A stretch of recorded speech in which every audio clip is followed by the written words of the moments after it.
Tonight is all about finding the courage to change your relationships. So we're going to cover a lot of broad topics on this, and I have a feeling we're going to need to do definitely more than one evening together on this topic. So tonight's going to be about not necessarily freeing yourself from a relationship, perhaps freeing yourself from a relationship, but freeing yourself from the patterns and the dynamics of relationships that aren't serving you anymore, that aren't making room for you to be who you really are, not making room for the growth of your soul. So tonight we're going to be talking about how to free yourself from pain, from fearful thoughts, from hurtful reactions in relationships, how to be more true to yourself and who you're becoming within the context of your relationships, how to stretch beyond limiting perspectives about yourself and limiting perspectives of others that you're in relationship with. And we're also going to be talking about how to dissolve karma through relationships and evolve spiritually. I think Judah wants to start by talking about this a bit. Yes.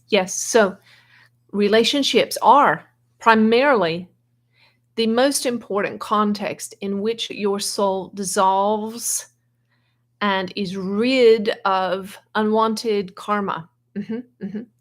And relationships provide the context in which you can evolve spiritually and become more of your higher self.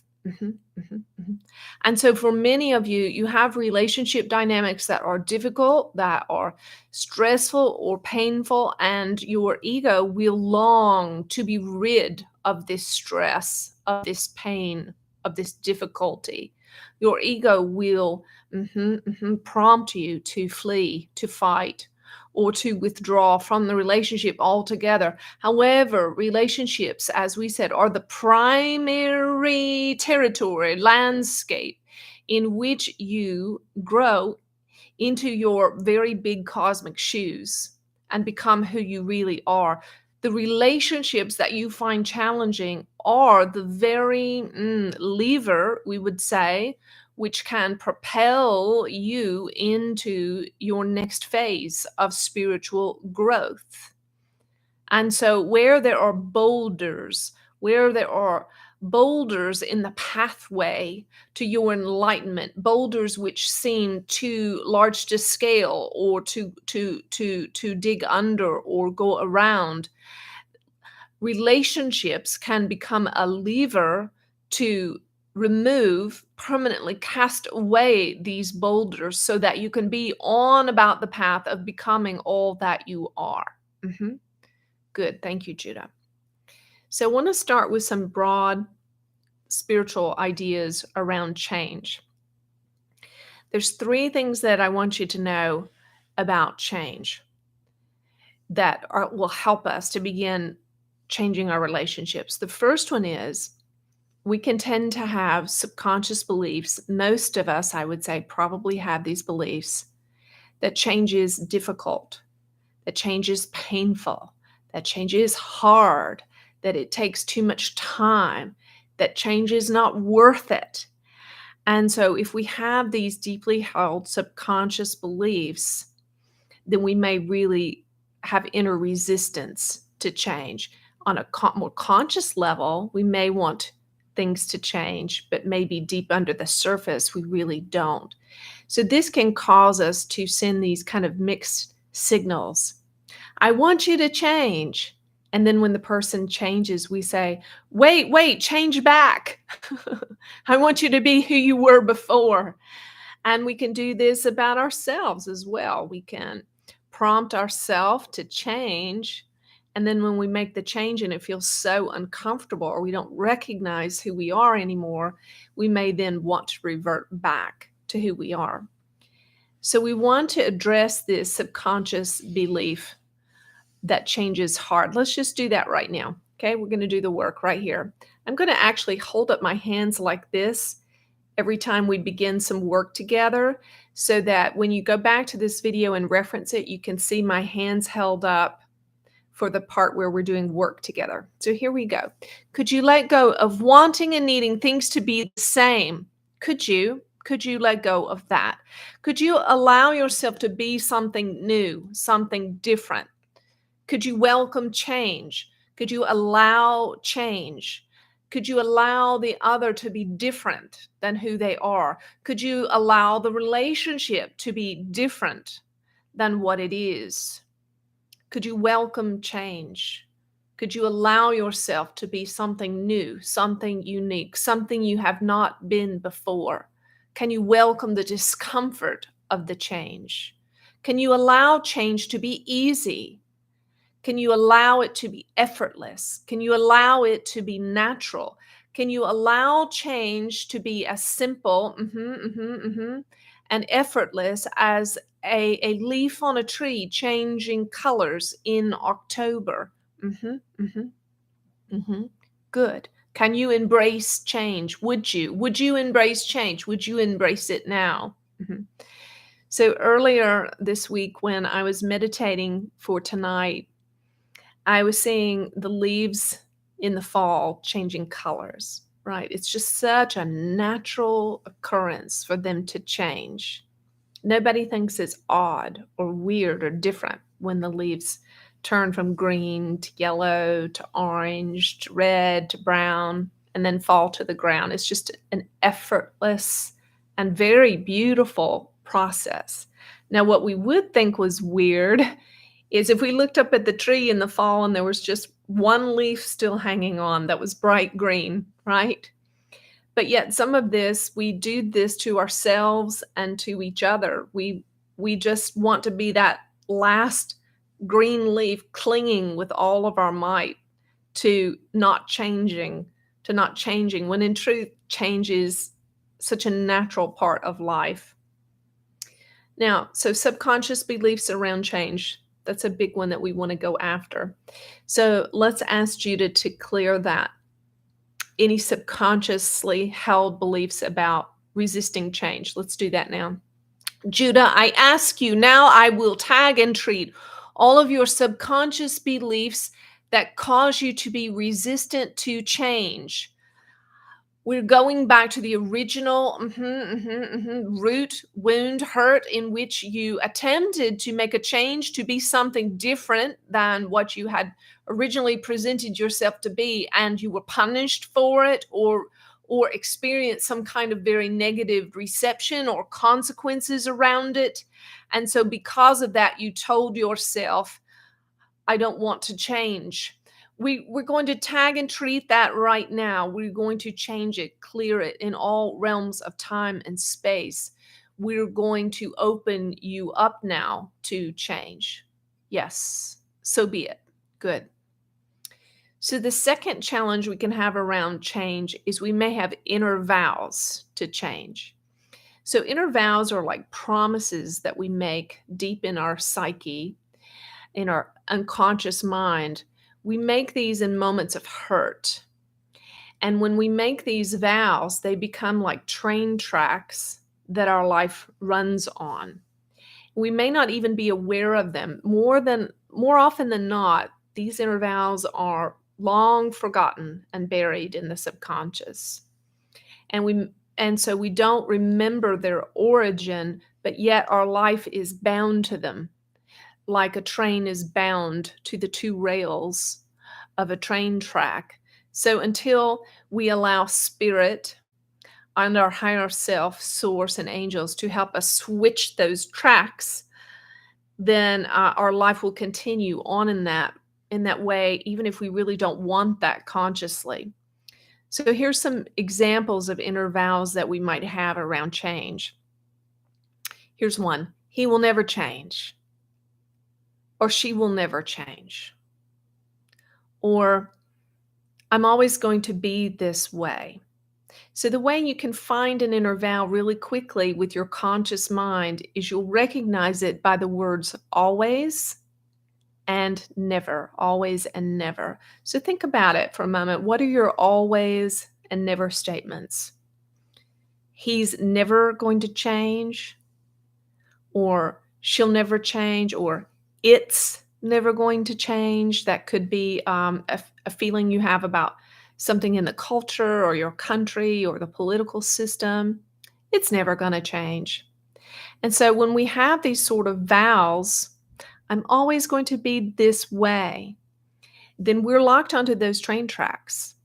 So we need to break agreement with those vows. We need to consciously, with energy and commitment and passion, reject and renounce those promises, break agreement with them. And let me tell you why, because if we don't, then those vows, they defile us and they defile others, because these vows were made in moments of real hurt and pain. And so they're like little seeds of bitterness or bitter root judgments, I'm going to call them. And they defile the other person. So let's say, for instance, that you're in a relationship with someone who, let's say, is addicted. If you've made an inner vow, maybe you made the vow when you were a little girl, maybe your father was an alcoholic, let's say, and perhaps you made a vow, maybe the 5th or 6th or 8th time you found your dad drunk and passed out. You made a vow in your heart. You were so hurt, and you said, he's never going to change. And so fast forward to your adult life, let's say you're in a relationship with somebody who's addicted. The way that inner vow from your childhood will defile your spouse, your partner, is you have that vow, he'll never change. And so it is like a funk or it's like a spider web that entangles your partner. And so even if they want to change, the defilement of your bitter root judgment kind of holds them in bondage. And so they may really want to change, but they can't as long as they're in this defilement in the relationship with you. Okay, and so sometimes if someone you're in a relationship with has a bitter root judgment of you, then you may sense that on an unconscious level, and it may make you want to get out of the relationship. So, like, here's an example of one. Let's say, let's say that a young person grew up in a home where, let's say, the father was very, very messy, right? And so she might later in life be in a partnership with a man who's very neat and organized and naturally very detail oriented and clean. But somehow, this man who's always been neat and clean and organized devolves in the relationship to being very, very messy and disorganized. So the explanation for that would be that his partner has this bitter root judgment from childhood that is defiling him. So he might be able to be organized at work and in all his other relationships, but in his relationship with his partner, he won't be able to because of the defilement, you see. So we want to really check our hearts around these possible judgments we might have that set our relationships back. Okay, good. Now here's a third area. So we talked about subconscious beliefs can make it really difficult to change the dynamics of a relationship. Inner vows, and these inner vows stem from bitter root judgments about ourselves and others, and they defile the relationship. Now the third one is immature or magical thinking. This is a little tricky to spot, but this one is the essence of codependency. And so in this kind of trouble spot, we can fall into this kind of childish or immature thinking. And it could look like this. Well, if I just loved him more, then everything would be okay. If I just took him to hear Judah with me, then he would want to begin a spiritual journey with me. If I just loved him better, if I just gave him more oral sex, then everything would be okay. Or, whatever your thoughts are, it's this kind of magical thinking that there's something that you haven't thought of yet. There's something you're not doing. There's some piece of information you don't have.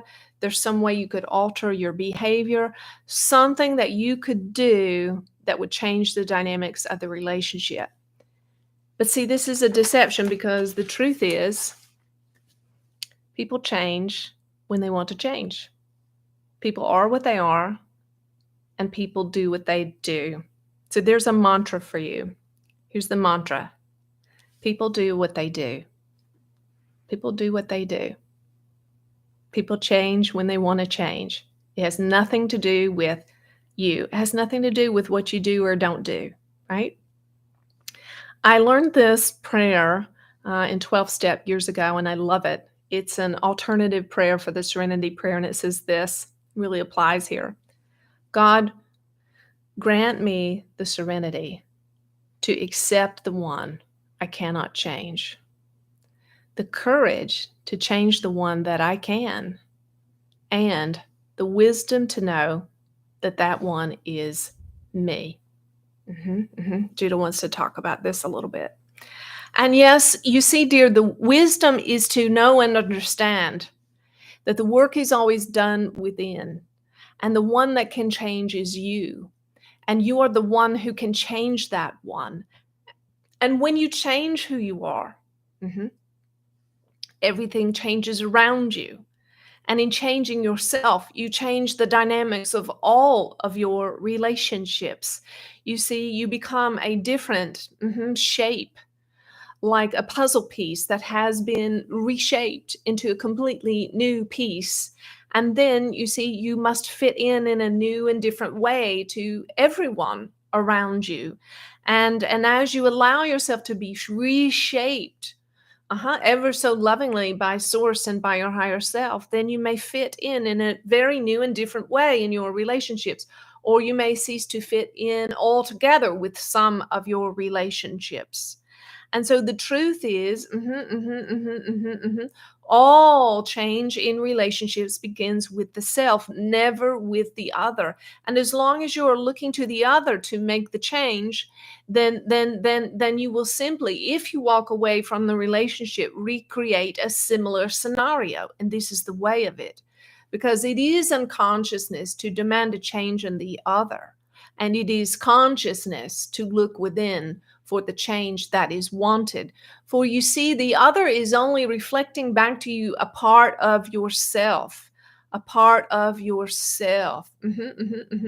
And so sometimes if your partner is, let's say, they are perhaps drinking too much or taking drugs and escaping from the problems of life, that can be a mirror to you for you to see in yourself the parts of you that want to escape from the drudgery of day-to-day life, to escape and have fun, to be free, to have less rigid rules, to be less responsible, you see. And if the other is, let's say, angry and agitated much of the time, this can be many times, especially if they're not this way with other people, this can be an indicator to you that you're repressing anger. You are repressing frustration and so on. And so they are mirroring it back to you, a part of who you are. And if you looked into the mirror, and as you looked in the mirror at yourself, if you saw, let's say, a smudge on your cheek, would you reach up to the mirror and wipe the smudge off the mirror? Well, of course you would not, because the reflection of yourself in the mirror is not you. You are you. And so instead, you would reach up to your own cheek, your flesh and blood flowing through your face cheek, and wipe off the smudge. And so this is how you must begin to use relationships, you see. So if a partner or a friend or a coworker or a boss or mother or father is behaving in a certain way to you, remember they are a mirror. And so you won't reach up and wipe the smudge off of their face. You will simply look within, look at yourself. And as you see their behavior, as you observe it, ask yourself, is there a way in which I feel this way? Is there a way in which I behave in this manner? And how can I change this in myself? This is what Jesus meant when he said to the religious, the holier than thou types. They made a comment about How, Christ, could you allow this to go on and that to go on and this type of thing, this type of injustice and that and the other? And Jesus basically said to them, why are you trying to dig a splinter out of your compatriot's eye when you have a big log jam in your own? Speaking of spiritual vision here, you see, this is the way of judgment and religiosity and holier than thou, to look at the other and see some little speck in their eye when you've got a big log jam in your own spiritual sight in the way, you see. And Jesus also said this when he came upon a woman who'd been caught in the act of adultery, and all the religious know-it-alls and have-it-alls and supposedly super spiritual ones were standing around with stones in their hands getting ready to kill her for what she had done. And they ask him, laying a trap for him, you see. Well, Christ, you Son of God, what would you do in this woman's case? And he said, well, simply let the one who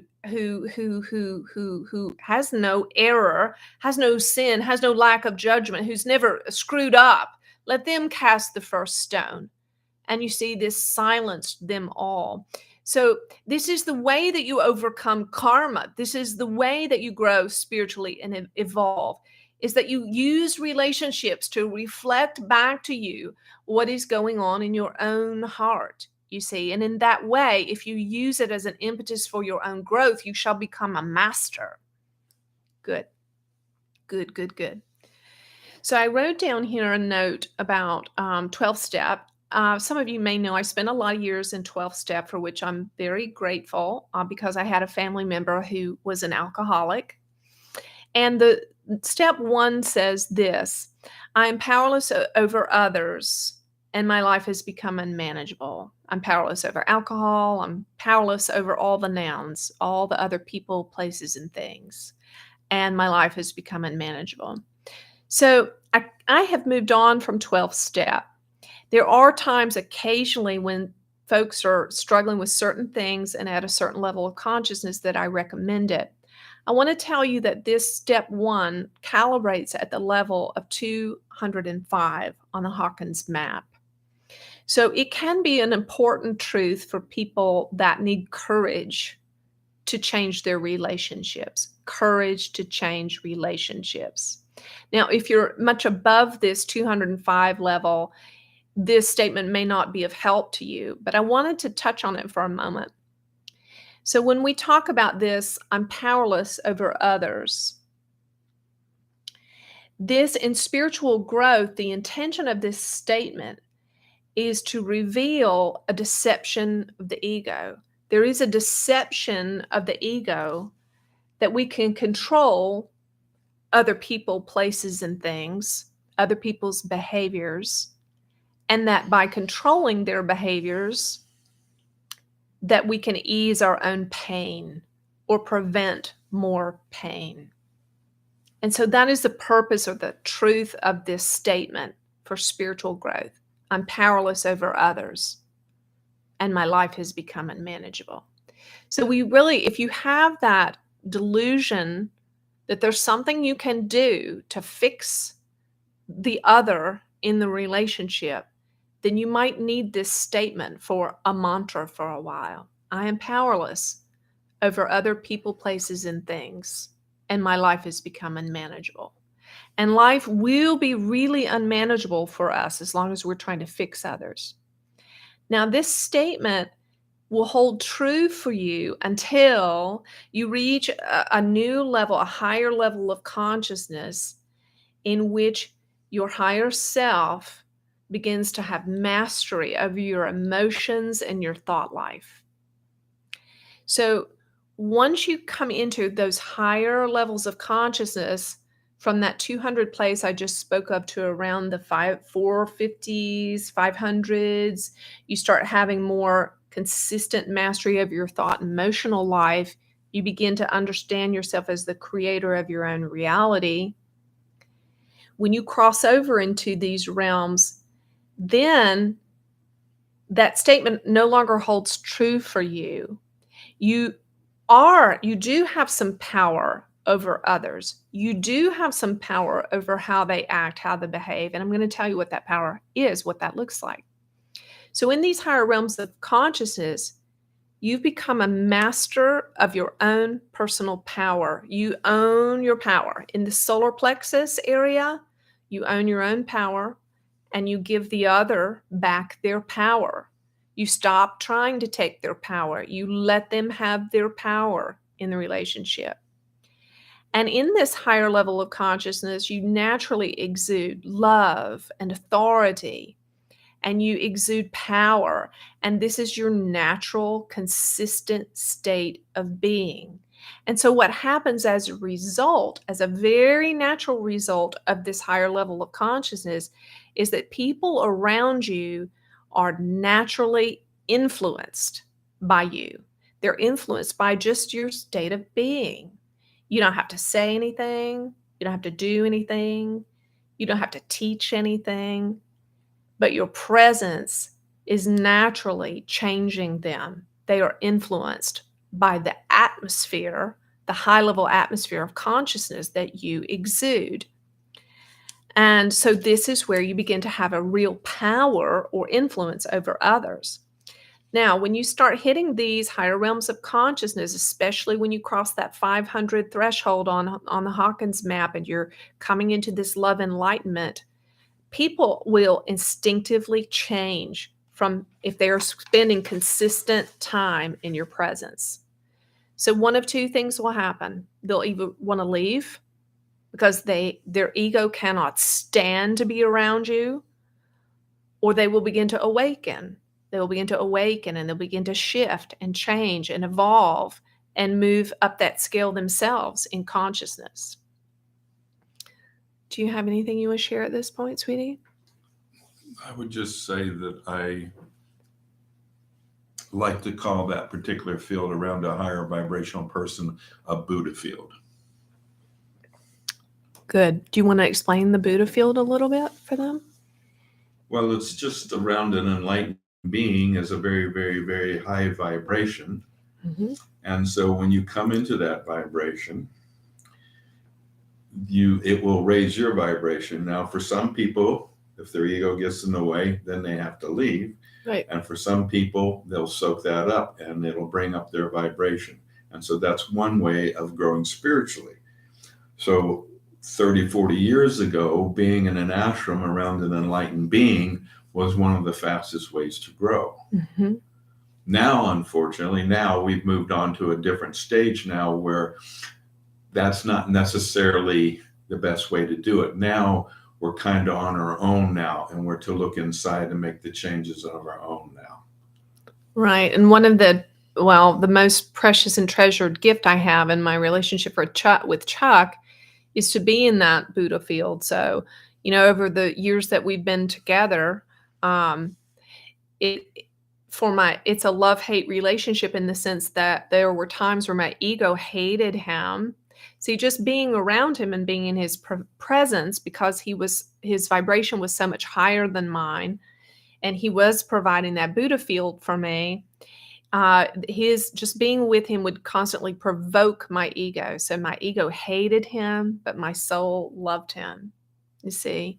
And so it's a gift if you can be around someone who's of a much higher vibrational field. And birds of a feather do flock together. If you can get around somebody that's really vibing high, that consistently exhibits the characteristics, the love, the joy, the peace that you want, it will change you if you're able to be in close proximity to that person.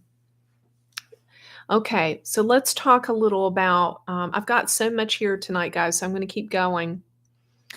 Let's talk about making choices about how to change a relationship. Very important. How do you make choices to change the relationship? One of the reasons this topic is so important tonight is because I work closely with you guys in personal sessions, and these are the topics that I hear very consistently. So, if you're in a relationship with someone in those lower realms of consciousness, under the level of courage on the Hawkins map, anywhere from 0 to 200, if there's really extreme unconsciousness in the other, and if there's abuse of any kind, well, first of all, if there's abuse of any kind, you need to do whatever you need to do to protect your physical and emotional well-being.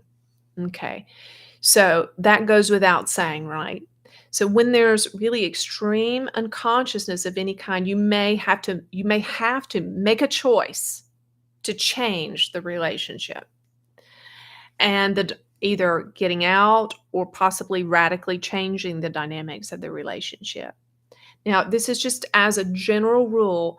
Understand that I can't speak to your relationship, and I would never, ever, ever tell you, Judah would never tell you to leave a relationship unless I knew you were being harmed, being abused.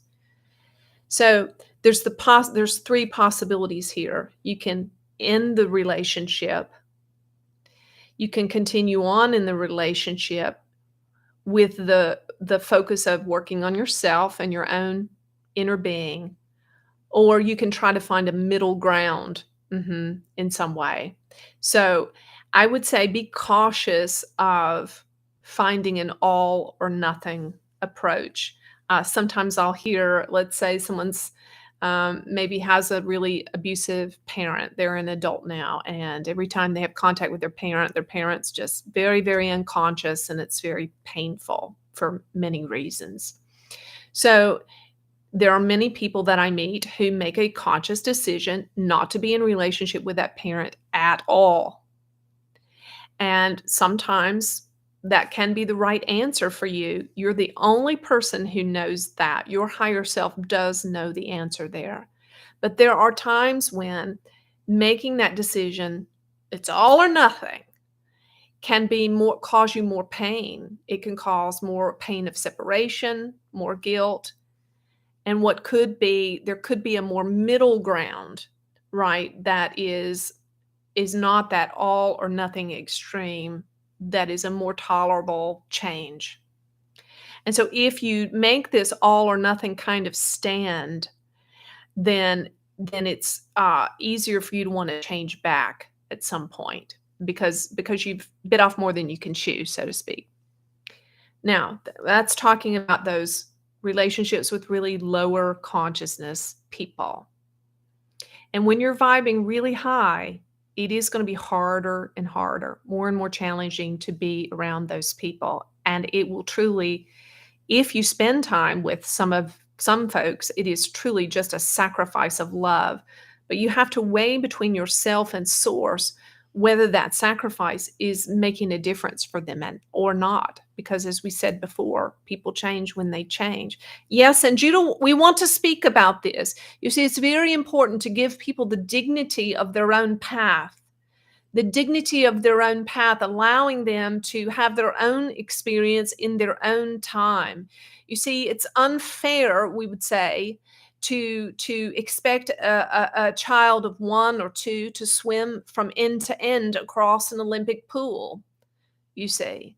Whereas maybe a teenager who'd had lots of training and many, many summers of swimming with expert coaches, it could be a very reasonable expectation, could it not? And so it is important to understand that everyone has their own level of consciousness, and that level of consciousness can be perfect for them at this time and in this point of their journey. There are some who are old souls who've lived many lifetimes, and there are some who are newer souls. And so let everyone be who they are and where they are. And if they are unconscious in some areas, sometimes this is a grace for them, because some souls can only endure so much change at a time. And for some of them, if there is too much of an accelerated growth, it can be damaging to the psyche and can undermine their process. And so allow people to be who they are, but you be who you are. And if you are one of those who is crying out and saying, I want to live in bliss. I want to live in joy. I want to live in freedom. I want to live in peace. I want to encounter angels. I want to have a higher consciousness life. I want to not only live in a Buddha field, I want to exude one. Then you must align with your heart and with source and do what your soul longs for. But you must also allow others to go their own way. As the singer said, you can go your own way. Let them go their own way. And so this is a matter of respect and of trust in the universe that everyone's process is what it should be. Good. So in the lower realms of consciousness, especially if there's any unsafety involved, you may have to end the relationship or make a decision to radically alter the relationship. But when you can, if possible, be mindful, cautious, not to have an all or nothing approach and to have a middle ground. Now, let's talk about relationships when you get into the higher levels of consciousness. So right now I'm talking to the people that are in the 500s and above. Okay? All right. So when you get in these realms of consciousness, then everything changes because there's no action needed on your part in the relationship. There's no choice that you need to make in regards to any relationship. If people are coming to you for a relationship, you let them come and you welcome them with love. You can receive all people in these realms of consciousness of yours. You love them all, and the love that you have is inexhaustible.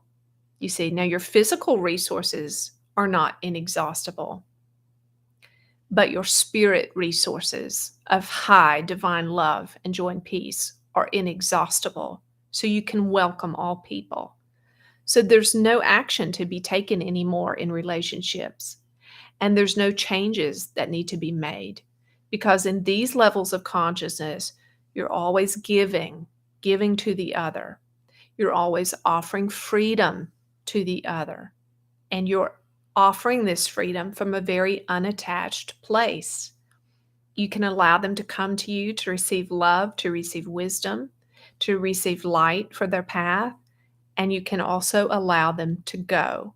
You're not going to try to hold them at all in these higher stages of consciousness. And in these higher levels of consciousness, you always allow people to be what they are, to come as they are, be what they are, and come and go as their soul determines. You have anything on that, sweetie? No. So a mantra here would be, if they come, let them come. And if they go, let them go. Now I want to cover one more topic tonight before we have a time of music and light language transmissions. And this topic is spiritual authority. I want to talk to you about the dynamics of spiritual authority in relationship.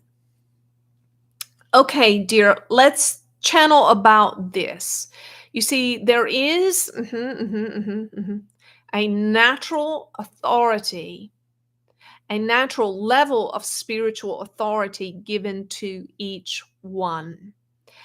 It is very much like your natural three-dimensional relationships. For instance, let's say that there is a mother, an infant, and let's say a 10-year-old in the room.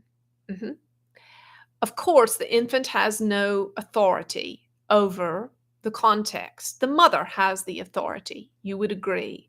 And if the mother stepped out on the front porch or took a phone call, then the 10-year-old would likely step in and be in authority then in this moment. You understand this.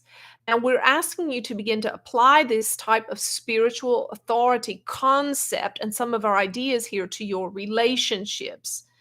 So understand that in a relationship, the one with the higher level of consciousness has the authority in the relationship, whether the relationship be with one or more persons, you see. This is where religion can really go awry. For example, there may be a gathering, let's say in a church service, and perhaps there is a young and dynamic pastor there behind the pulpit. who is preaching and teaching and assuming the authority in the room. However, the person who has the true spiritual authority in the room might be a grandmother sitting quietly in the 10th row, you see. And so you must begin then as a spiritual person to develop discernment around who has true spiritual authority and who does not. You understand?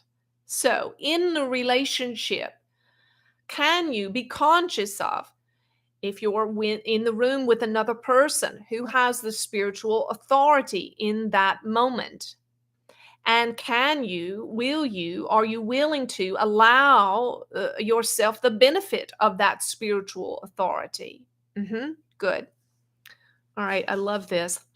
So here's another kind of 3D example of this.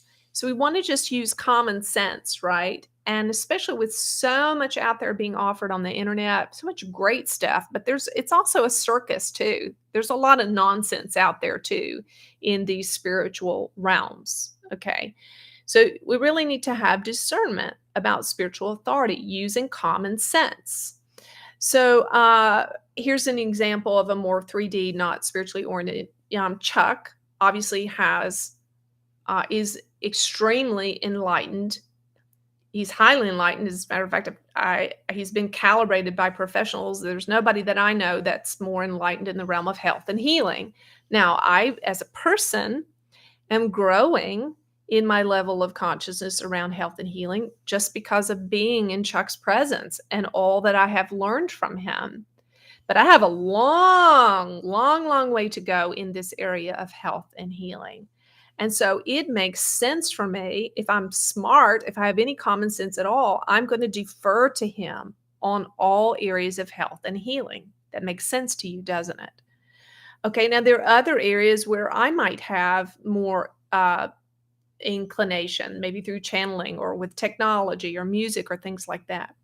So be aware when you're in spiritual context. Who has and in your everyday, day-to-day relationships. For instance, there's some of you who are working for bosses who might be great people. They might be in the 300s or 400s. If you're a 500, then you must understand that even though your boss is in authority over your work and what you're doing there in the company you work for, you still are the one who has this true spiritual authority while you're at work, which means you're the one that moves heaven and earth, that invites angels, that cast out dark energies. You see, you're in the illustration Judah was given, you're the grandma in the 10th row while the young preacher's up there behind the pulpit, see? So be aware in all your relationship dynamics who has the higher level of consciousness and defer to that one as having the spiritual authority. And if you're in a relationship, let's say a romantic partnership, and you have the higher level of consciousness and you're aware of that, then don't relinquish your spiritual authority to your partner. Now, your partner might have authority over other areas like schedules for the kids or managing your finances or planning for your retirement or fixing things in your home. But if you have the spiritual authority, don't give it up. So last bit of topic here on this around spiritual authority. The ego acculturation and conditioning of religion around spiritual authority it looks like this. This is just a few bits of this. Now, I have a history of heavy religious conditioning. If you don't, hallelujah, I'm glad for that. And if you do, then this message might be for you. So one of the ways that we have heavy conditioning in our culture and in the religion in this area of spiritual authority is this. Women in my realm of religion, if they assumed any sort of spiritual knowledge or if they displayed any sort of spiritual knowledge or wisdom, they were called witches. They were accused of witchcraft. or called a Jezebel. I remember all through my years as a young woman being terrified that I would be thought of as a Jezebel. So I obviously have a sort of a type A leadership type personality. So this was something I was afraid of. I was also taught in my religious tradition that men have all the spiritual authority in the church and in the home, and that women were never to teach another man about spiritual matters. Well, this doesn't make any sense at all, because the most important spiritual teaching work that's ever done, ever, is to teach our children, our young. Mothers are the ones that teach their children about life and love and gentleness and patience and forgiveness, right? Women, mothers in particular, are the primary spiritual teachers on the planet. So it made no sense to me at all. It makes no sense to be told that women should never be spiritual teachers. Some other examples of this would be some religious cultures teach that a priest, only a male priest, can absolve your sins. Imagine how skewed that is. And of course, we still have cultures today where women are forced to wear burqas or cover their entire bodies because of this kind of skewed thinking around spiritual authority. So there's one verse that I want to bring to light tonight. It's just one of many verses in scripture that were used to oppress me and millions of other women. And I want to show you kind of unpack it for you so you can see the deception of it. So many of these ancient scriptures, they were written thousands of years ago, and they have been misinterpreted and taken out of context. And so just like, if you said the word bebop today, it might mean something compared to what it meant in the 50s, something totally different. And 2,000 years ago, the concept didn't even exist, right? So here's the verse. 1 Timothy 2:12, I do not permit a woman to teach or have authority over a man. She must be quiet.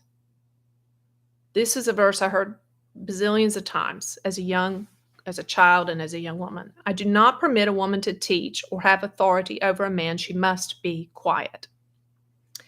Now, let's dig into this verse. So, first of all, we need to understand that back in those days, churches would write letters to these spiritual teachers. In this case, it was Timothy.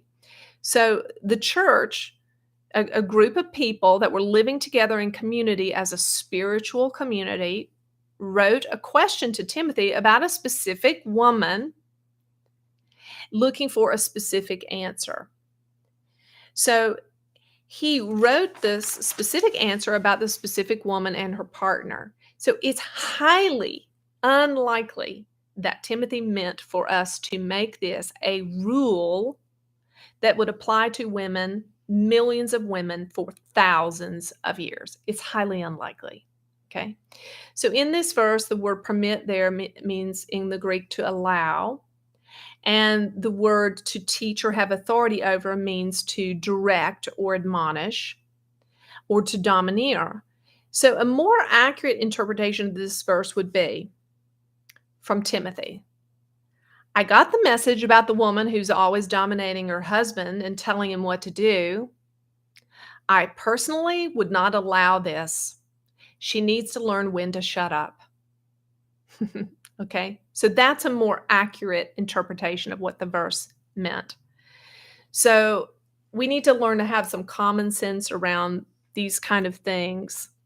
If you're looking for, if you're really struggling with a lot of religious conditioning or trauma from scriptures and misinterpretations and stuff like that, I highly recommend Conversations with God by Neil Donald Walsh. On some of our first dates, Chuck would play that in the car when we were out together, and this teaching radically changed my life. It is a channeled work. So this kind of misinterpretation of scripture happens all the time. This would be like one of you guys writing in a question about I don't know, this telling me your story. This is what's going on with my spouse of 10 years. Should I get a divorce? And Judah channeled back a response to you. And maybe Judah said in the channel, yes, I think you should get a divorce. And then that would be like us putting that on the internet and millions of people listening to it and using that as their reason to get a divorce. It makes no sense at all. But we do this kind of thing with scripture all the time. Okay, I got tons more notes and questions too, but that's enough for tonight.